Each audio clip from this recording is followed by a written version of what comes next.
What's going on YouTube? Jared Hamilton again with another video. Welcome back to the channel. I really appreciate you being here. Now today's video is probably going to be a little bit longer because we're going to get really deep in some stuff. So for those of you that are going to stick around for the whole video, I know it's going to be a game changer for you. So in today's video, we're going to get into the 7 mental shifts that I wish I learned sooner. Now here's the big deal with mental shifts, right? It's why the mental game is my favorite thing to teach on, is because without the mental frameworks and the mental shifting, no physical result is going to last long. Think about it. It doesn't matter what we do physically if our mental game is not on point. That's when sabotage sets in, right? Is when we make all these changes, but our mental and emotional game are all over the place. This is why mental always comes before physical. Or to be honest, our physical results are always limited to where we are at mentally. So that's why we're going to get into all these different mental shifts, 7 of them specifically, that I wish I learned sooner. Now, for those of you that aren't going to stick around for the whole video, I will go ahead in the description and put the timestamps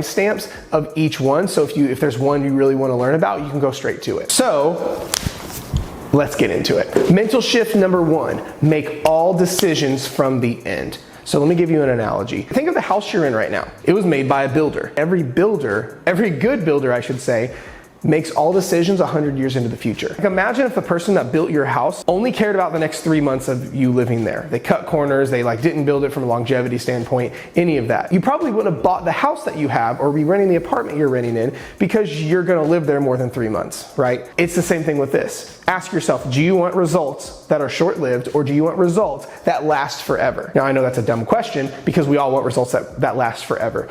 Just like you want your house to last forever. But here's the reality, getting amazing results in this transformation game is just like building a home. A good home builder makes all decisions 100 years into the future, right? The house that I'm in right now, my home, it was built in the 1940s and it's 2021. So I am very thankful that the person who built this house made all decisions way into the future. If I put the roof on this way, will it still be here? If I frame the house this way, will it still be standing in 100 years? If we lay the foundation this way, will it still be holding the house up in 100 years? And if the answer is yes, they moved forward, right? But if the answer is no, they probably, let's not do that. Because every home builder knows there are going to be storms. There's going to be chaos. There are going to be accidents. There are going to be lots of back and forth, a lot of stuff going on that's not perfect. So a home, if built the right way, should be able to withstand all of that. So my question is what you're building, the results that you're building your transformation on, the habits you're implementing, is it able to withstand the next 50 years, 100 years? Is it only going to be able to be doable if situations are ideal? Are you okay with storms and chaos coming up? This is why when it comes to transformation and weight loss and all this stuff, we have to look deeper and go, could I do this sustainably for the next 50 years, 60 years?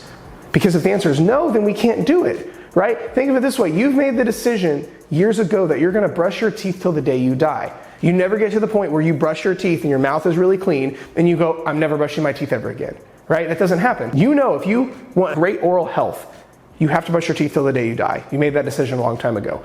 So you brush your teeth every day in a way where you could do it for the rest of your life. But most people who build their results, and from a habit standpoint, build it in such a way that they could not do it for the next 10, 20, 30, 40, 50 years. This is why so many people find themselves being stuck in the dieting for decades club. Don't get me wrong, you're not going to be dieting for the next 70 years, but let's say you were. Could you do what you're about to do for that long? Right? Is what you're doing conducive that you can actually sustain what you're building and what you're doing for the next 50 years? Because if the answer is no, it's not worth doing. This is why we're always reverting back and sabotaging and falling off, because what we're doing by itself is not sustainable for the long haul. So that is mental shift number 1. Build this thing from the end. Okay, mental shift number 2. Suffering does not lead to thriving. This is a big one for a lot of people. Here's what you have to understand. We do not suffer to thrive. We do not disrespect to gain respect, right? The universe doesn't work in opposite polarities where you do one thing and then you somehow achieve over here. So many people, maybe you, have these goals around weight loss that are amazing. They want to be happier. They want to feel better. They want to look better. They want to be a better example to their kids. They want to love the way they look and love the way they feel. Well, here's the thing.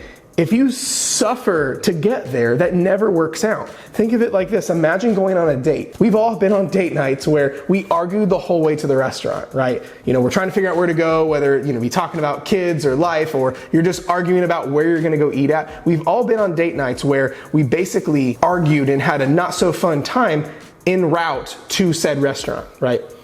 But then when we get to the restaurant, we don't just snap out of it like nothing happened.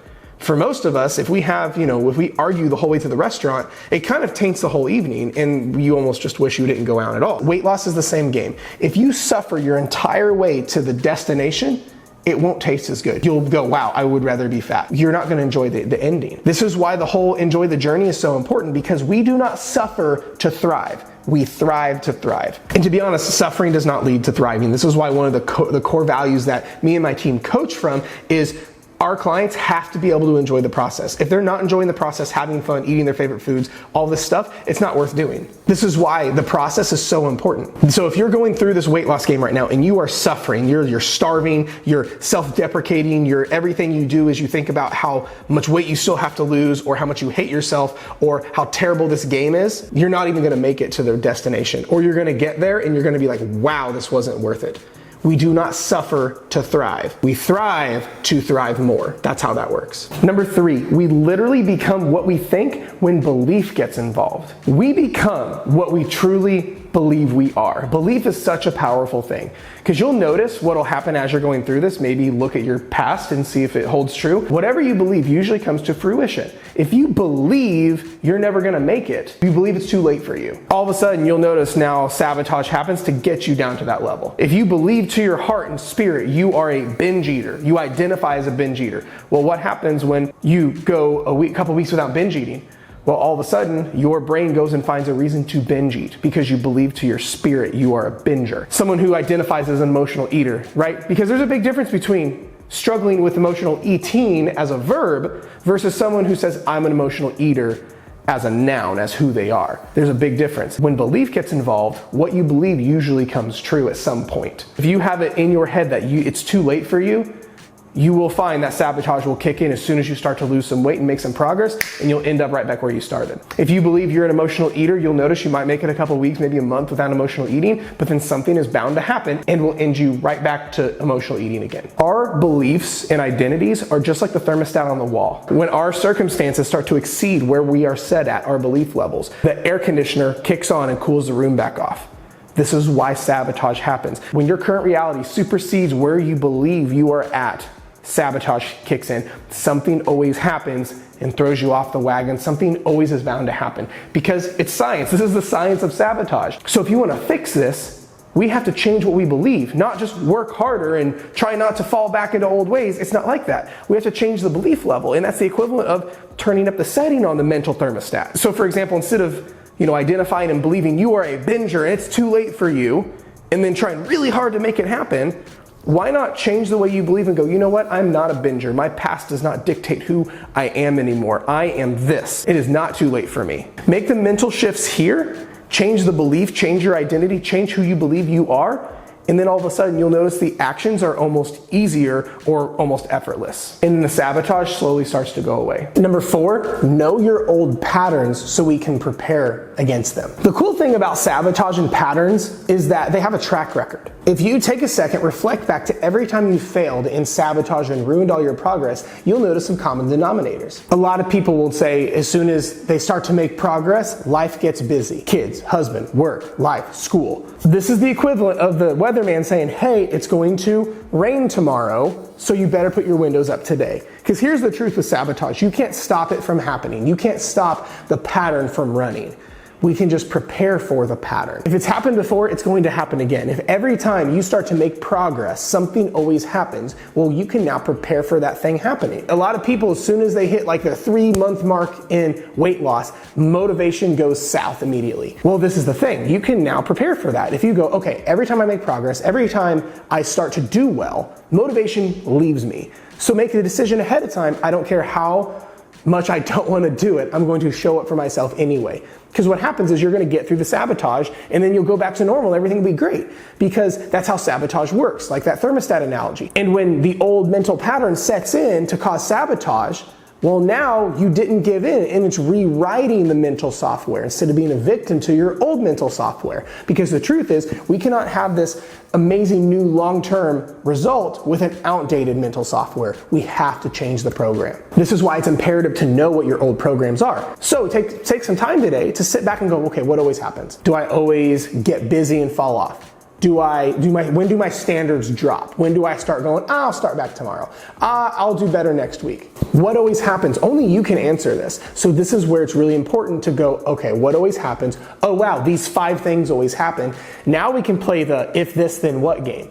If this happens, then what are we gonna do? And make your decisions ahead of time. Number 5, this one is huge. Just knowing this one will change everything for you. Our minds and nervous system craves the familiar, even if the familiar is suffering. So you have to understand this. If you have been overweight your whole life, if you have given up your whole life with this game, if you have binge ate your whole life with this, whatever the old familiar is, your mind and nervous system naturally craves it. It's a defense mechanism, right? Your brain doesn't give a shit if you're happy. Your brain just cares that you survive. So the way your brain works is it goes, well, the old familiar, it might suck, but at least it's safe and predictable, and we'll know what to do even though it's not very fun, versus taking a chance on thriving over here in the unknown.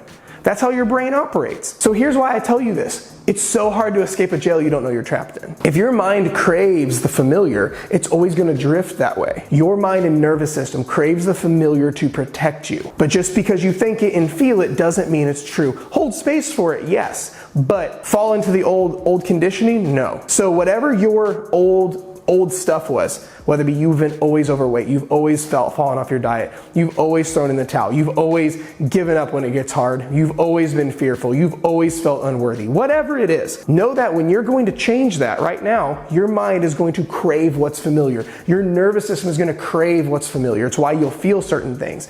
But just because you feel it doesn't mean it's true. And now that you know it, it's not you, it's the old program. That's the old conditioning, which means we can reset our sights over here and focus on what we need to be doing to really change these patterns forever. Number 6, almost done.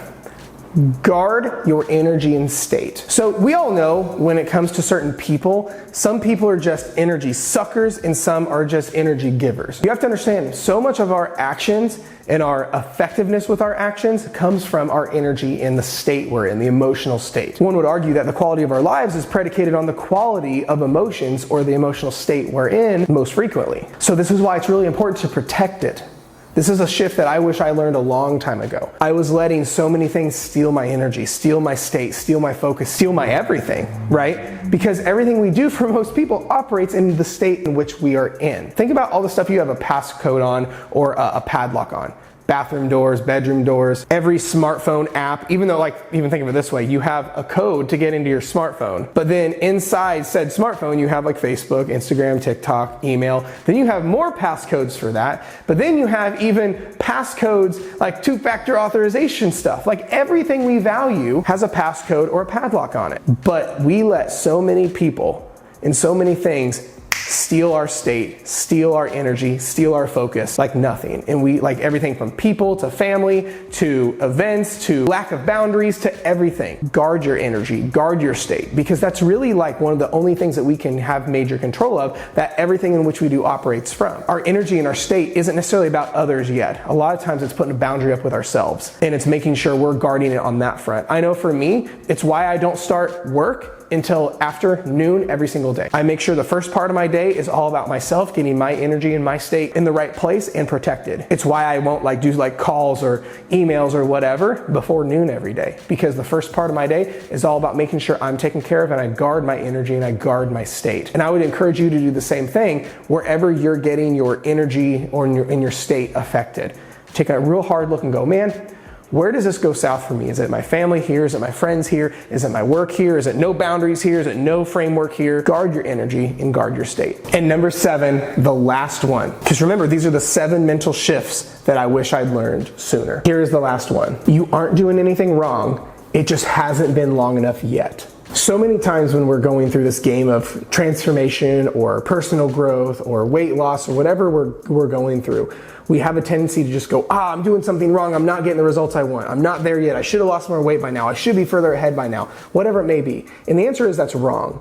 That is a denial of this moment right here. Because the truth is, it just hasn't been long enough yet. So many people go, okay, I'm doing my inner work, I'm doing my nutrition tweaks, I'm doing my workout stuff, but man, why am I not seeing progress? Why am I not seeing progress faster? And it's because it just simply hasn't been long enough. For most people that are like, I do all this stuff, I just can't see progress. It's because you're blinded, number one, to progress. You have progress in front of you, you're just refusing to see it. But then number two, you're doing everything right, it just hasn't been long enough.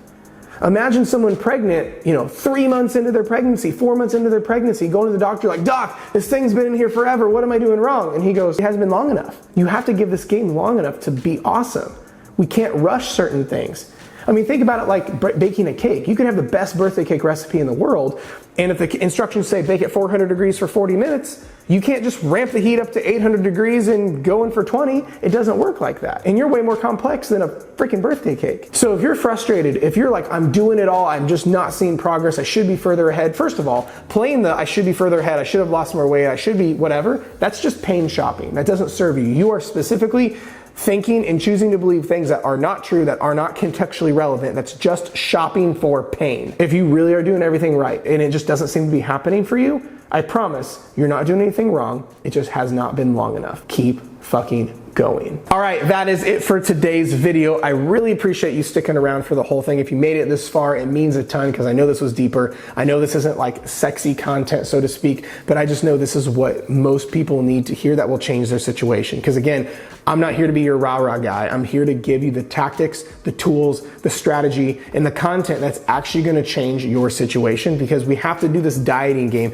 from the inside out. So these are the 7 things, the 7 mental shifts that I wish I had learned sooner. Again, thank you so much for tuning into the channel. It means the world to me. If you haven't checked out all the cool stuff I have in the description, be sure and check all that out. If you haven't already subscribed to the channel, be sure and do that. You're not gonna wanna miss the videos that I have coming up if you really like this kind of content. But otherwise, I will talk to you next time.